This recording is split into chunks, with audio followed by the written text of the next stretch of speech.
train. Yeah, that's funny. He said, do I have to go upstairs? I said, no, you can sit down. I don't care about stuff like that. I mean, it's just like when our fighters fight each other, we're both very competitive. That's, right now, we don't have any fights. There's no pressure, there's no tension. But if Manny was fighting Mikey, that could change. And rumor has it that he would love to have that fight. Mikey Garcia would love to have Manny Pacquiao. I would love that one too. Why don't y'all make the deal now? Because I'm not a promoter. You want us to introduce you? He's literally like 5 feet away from you. We can bring him over. It's like, that's Aaron's job, and my job is getting Manny ready for whoever they put in front of me. What do you think about a possible Garcia-Lomachenko match? I would really like to see that. Maybe like two of the best fighter boxers in the world. It's a very interesting fight. That's a great match. I never had that one. I usually put fights like that together in my head, but I haven't thought of that one yet. That is a great fight. But then on the undercard, we'll go with. I always wanted him to fight Lomachenko. Who? Pacquiao. No. The Cuban. Guillermo Rigondeaux. How good is Rigondeaux? Rigondeaux is great, but he doesn't have a great chin. But he knows that and he protects it. He's been down many times in training and stuff like that, but he doesn't have a great chin, but he's been down in a couple times in fights and so forth. But he's a great puncher, and he's like, he seems good. Defensively, he's a genius. What about a bout with, like, let's say Lomachenko versus Gamboa? How would that play out? Great. I couldn't pick a winner in that one, but it's whoever shows up has a good night, you know. But it's a great fight. You were saying Guillermo's been down a few times in training. You've had him for a little while. Did that happen here in sparring? Yeah, he got knocked out by a 14-year-old kid one time, but then and then he goes in the fight and kills his opponent. But I mean, he's I think the best thing is that he's aware that he doesn't have a great chin. That's why his defense is so sound. I mean, he is a great defensive fighter. I mean, he really is. But if you fight something that comes at him, he will counter punch and look great. But the thing is, the matchmakers are putting him in with other boxers, and he's just ordinary with other boxers because that's not what he does best. Spence and Kell Brook. I like Spence, but the thing is, it's a very good test right now for him, and I think he'll shine with. I think he'll win that fight by knockout, but. Spence? I like Spence, but it's a good test for him. I mean, it's about time, he needs to step up. How was that sparring session with Broner and Earl Spence? Spence didn't knock him out. He was on his feet. He didn't know where he was for a moment. He's a little wobbly, but he didn't go down, and then he wanted to finish the sparring session so badly, he refused to get out of the ring, and then nobody could use the ring for like an hour because he was arguing with the coaches, and the other guys who had the Olympics were coming up and they were getting ready for that, and so it was a little bit of a confusion. He made it a bigger deal than he needed to at that time, but he just wanted to maybe get him back. What's the worst sparring session you've seen, that you can share? Worst? Yeah. Like the guy walked in, he was like, "Oh, he's terrible." That one just came to your mind, huh? He smiled like, yes, I got it. I had a guy we call him Can't See Me because we don't know where he was punching on the bag and stuff like this because he never hit it, And he wanted to box with James Toney one day. That might be the worst boxing match. He just stared out the window after he got knocked out and just was amazed that happened to him. But people off the streets like that, they come little strangers come once in a while, but I can't really put them in there anymore because now I get in trouble for that. Any pros besides Adrien Broner sparring that you may have seen you like not so good? Well, that you can share? Broner was doing well. He just got caught.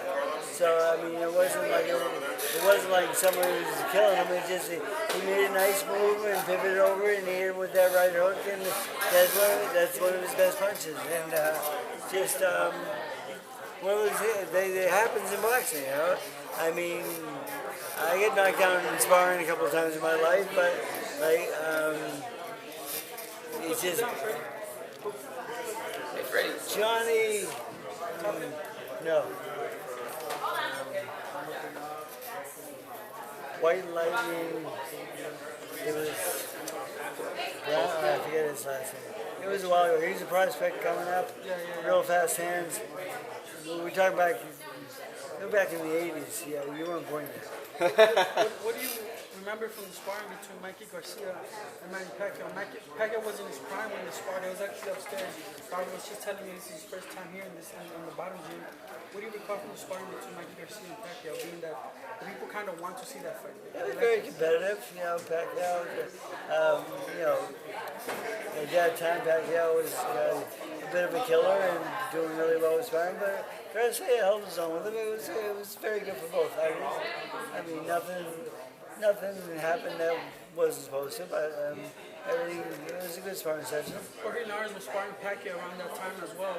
Who was more impressive with Pacquiao at that time, being that he was in his prime? He was a kid, just as you said. Yeah, Pacquiao or Linares, who was more impressive in that sparring session? Well, Linares was doing real well, and then it's funny because Linares did really well with me. Probably maybe did even with Manny at one point, and then like 6-8 months later, he came back and Pacquiao knocked him out.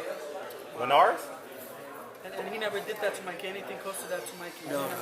And now, with that being said, how would you see a fight between Jorge Linares and Mikey Garcia? They seem to be in a crash course towards each other sometime in the summer or July. That's a great fight. I mean, if you have one of the best boxers in the world, I mean, technician. I don't think, again, he probably doesn't have the best chin either in the world, because the one fight I had him with, I think he got knocked down a couple times. But the thing is, and Mike Garcia is an up-and-coming kid, good puncher. Looks like a very good prospect. I wasn't a big fan of his, but his last fight, he showed me he can fight. His last fight was, I changed my mind. I didn't like him before that. I thought he was just okay, but he's more than okay. He's become a very good fighter. I mean, that layoff, I don't know if it was good or bad, but it didn't hurt. It didn't hurt him, it seems. One fight he looks great, and another he could look like he did in the DeMarco fight, when he really doesn't want to fight with things get real hard in there. Does he have mental lapses? Would you say? Hard for me to say without knowing him. I don't know him that well, you know. I'm sure his brother would know better.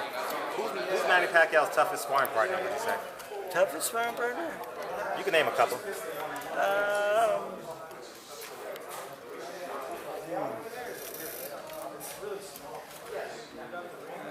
I would say it would have to be after the religious change and so forth, where he has more trouble with sparring partners. But when Manny Pacquiao we all loved and so forth, he would dominate everybody. But then everybody. Well, AMIR would do well for the first 4 rounds. He'd probably win the first 4 rounds. After the first 4 rounds, Manny would take over. Why was that? Because why would Manny was a little bit more mature and a little bit smarter. The hand speed can't do good for the first 4 rounds, and then just kind of... The hand speed was the difference in the first 4 rounds. And then Manny would make adjustments to it. And he knocked him down twice, yes, but they were just flash knockdowns. Nobody stayed up. Manny knocked him down twice. He got up and finished every time. No, it's not like it wasn't like a knockout where someone's laid out and they quit. Bang to get off their ass and get up and finish the round. Why is he chasing that fight? Probably because of that reason. Because maybe it's someone he's familiar with, and maybe he thinks maybe he thinks he can continue those first 4 rounds and keep it going his way. But at this point, maybe he can. I mean, the thing is, because, you know, one thing about Manny, he's probably not what he used to be, but his work ethic is still great, and he's in great shape and so forth, but he just doesn't have that killer instinct as much anymore, with the religion being more important to him. Oh, you didn't answer. Who was his toughest sparring partner after the religious change? After his religion.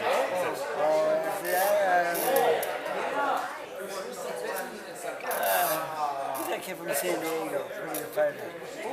Orozco? That kid. Black kid from San Diego. He went into kickboxing a little bit. Sergey Lipinets? Black kid. Danny Sapavigna? Black kid. There's a few guys out there that did boxing in kids. He does a little bit of both. The San Diego kid, he gave Manny a little bit of trouble in sparring. Getting ready for the fight. He was one of the sparring partners for the Mayweather fight. And then when Manny, we sent all of them home, and he was the one that made the verbal comments about Manny because we did send him all home. You guys know who he is. Yeah, I saw his interview. Yeah. I know you're talking about. You'll figure it out. He was difficult, but Manny had that injury, and we went. That injury was like a 5-year-old injury that the doctors looked at it and said, you know, it needs to be taken care of, and so that's part of life. Who wins? Berto, Andre Berto, Shawn Porter. How and why? He's my friend. I'm just picking him because he is. He's also sparred Manny Pacquiao. Oh, sure. Freddie's got to get to work in about 15 minutes. Okay. And I need to clean up downstairs. Okay, so I got, you know, if somebody knocks Manny down, right? You know, if somebody knocks Manny down, I give him a 100 bonus, right?